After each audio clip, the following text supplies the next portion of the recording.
नमस्कार साथियों, स्वागत है आपका अपना YouTube चैनल AKM की पाठशाला पर। तो साथियों, आज हम पुनः एक नए वीडियो लेकर आए हैं।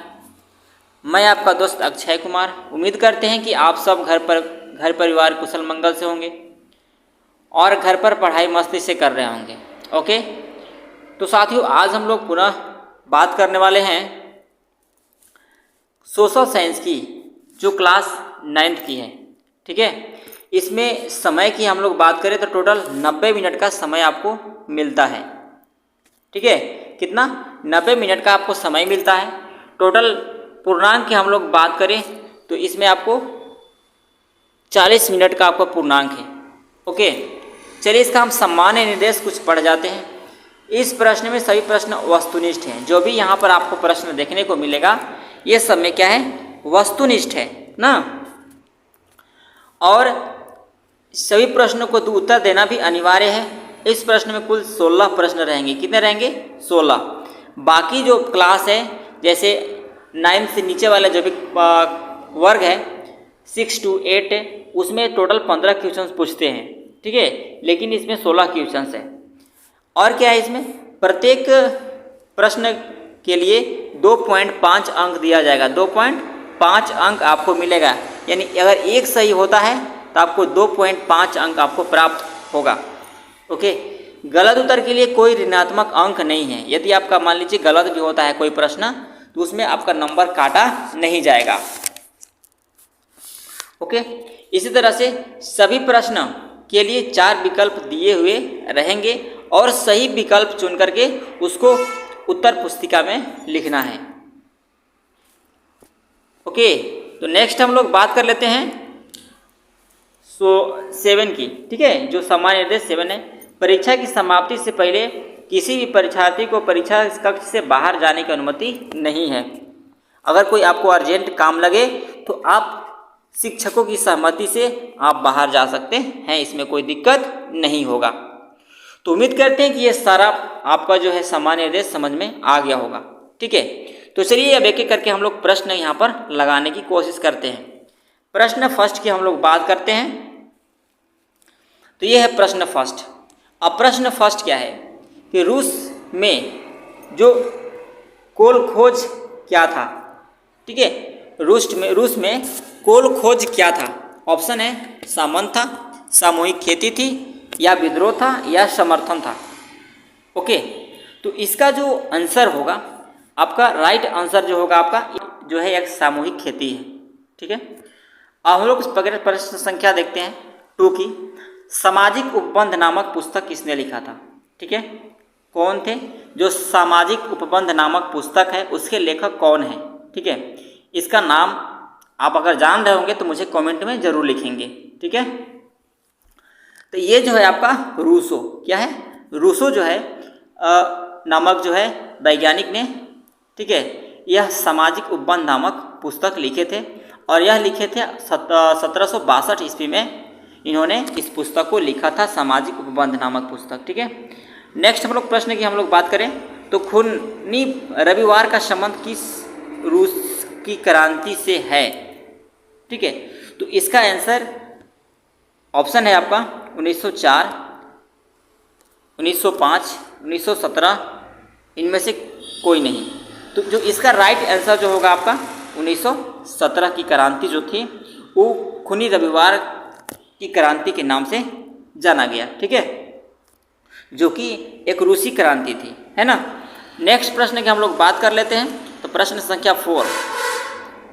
प्रश्न संख्या 4 क्या कहता है कि लेनिन के बाद रूसी कम्युनिस्ट पार्टी का नेतृत्व किसने किया था? ठीक है, लेनिन के बाद रूसी कम्युनिस्ट पार्टी का नेतृत्व किसने किया था? ओके, तो इसका जो आंसर होगा आपका क्या होगा? आंसर आपका स्टालिन। क्या होगा? स्टालिन जो है इसका नेतृत्व किया था। प्रश्न संख्या 5 में देखते हैं हम लोग, भारतीय संविधान सभा में कुल कितने सदस्य थे? यदि इसका आंसर आप जान रहे होंगे तो मुझे कमेंट बॉक्स में जरूर लिखिएगा। ओके, तो इसका जो आंसर होगा आपका क्या? 299 इज द राइट आंसर, है ना।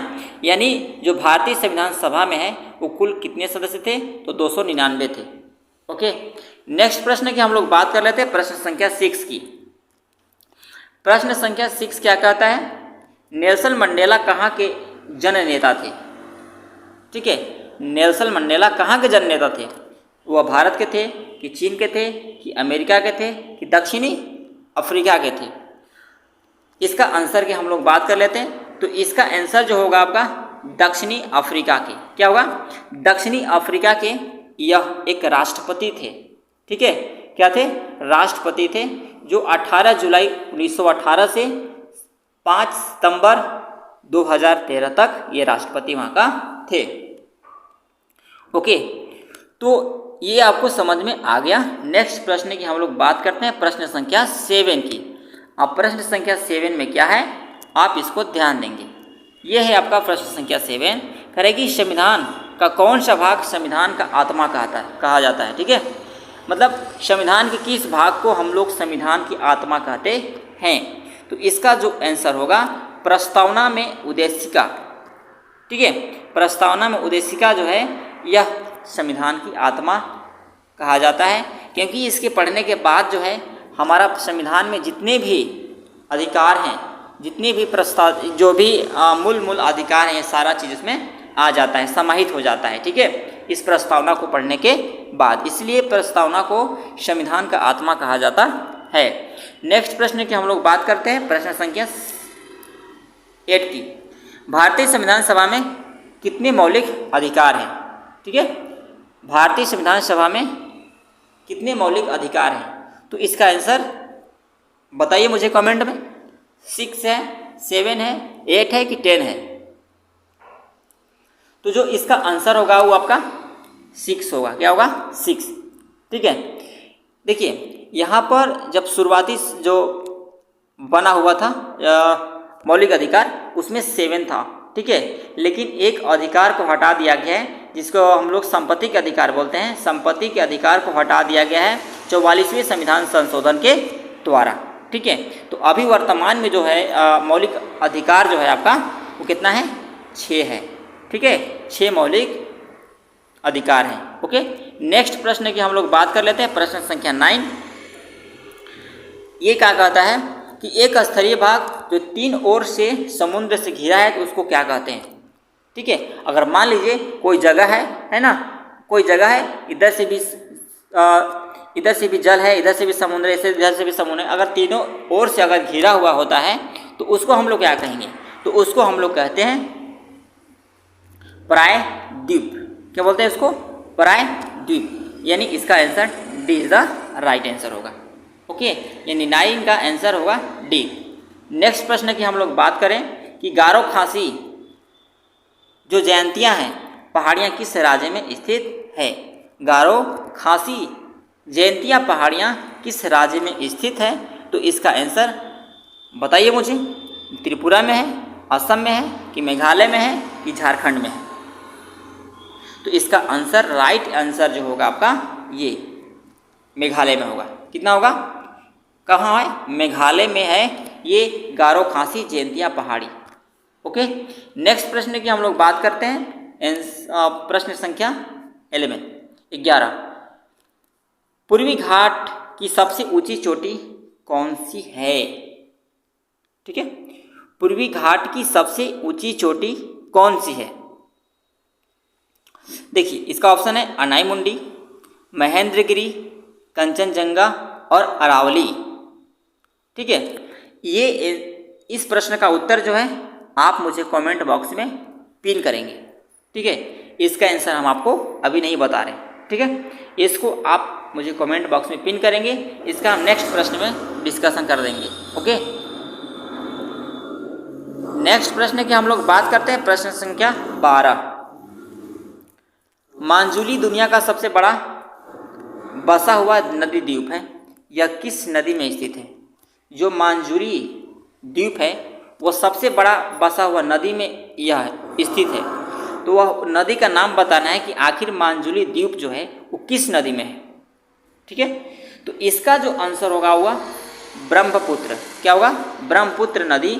इस नदी के बीचों बीच मांजुली द्वीप बसा हुआ है। ठीक है, प्रश्न संख्या हम लोग 13 की हम लोग बात करते हैं। तो प्रश्न संख्या 13 क्या है कि कृषि, वानिकी, पशुपालन, मत्स्य, मुर्गी पालन, खनन ये सब किस क्षेत्र के अंतर्गत आते हैं? प्रश्न फिर से, कृषि, वानिकी, पशुपालन, मत्स्य, मुर्गी पालन, खनन ये सब किस क्षेत्र के अंतर्गत आते हैं? तो इसका जो आंसर होगा आपका क्या होगा, जल्दी बताइए। प्राथमिक क्षेत्रक, ठीक है, प्राथमिक क्षेत्रक में ये सारे चीज आते हैं। प्रश्न संख्या 14 की हम लोग बात कर लेते हैं। तो प्रश्न संख्या 14 क्या है समझिएगा।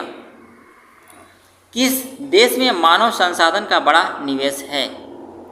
ठीक है, कहाँ पर मानव संसाधन का निवेश सबसे बड़ा होता है? ठीक है, तो इसका आंसर जल्दी बताइए। इसका आंसर होगा जापान।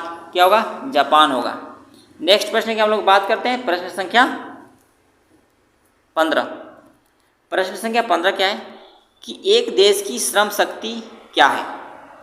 ठीक है, what is the labour force of a country? इसका आंसर की हम लोग बात करें तो इसका आंसर 15 साल से 59 वर्ष तक की जो है उम्र के जो लोग हैं उनको श्रम शक्ति के नाम से जाना जाता है, वह श्रम शक्ति है। ठीक है, नेक्स्ट प्रश्न आपका है जो कि लास्ट प्रश्न है। ठीक, नेक्स्ट है कि महात्मा गांधी राष्ट्रीय ग्रामीण रोजगार गारंटी अधिनियम कब पारित हुआ? ठीक है, महात्मा गांधी राष्ट्रीय ग्रामीण रोजगार गारंटी अधिनियम कब पारित हुआ?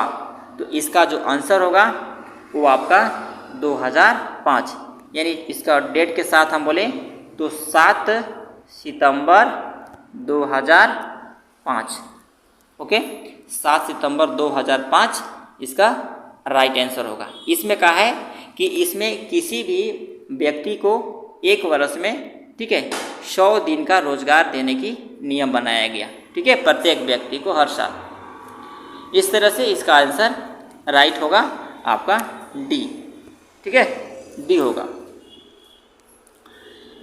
तो चलिए, उम्मीद करते हैं कि ये सारा सेशन आपको समझ में आ गया होगा।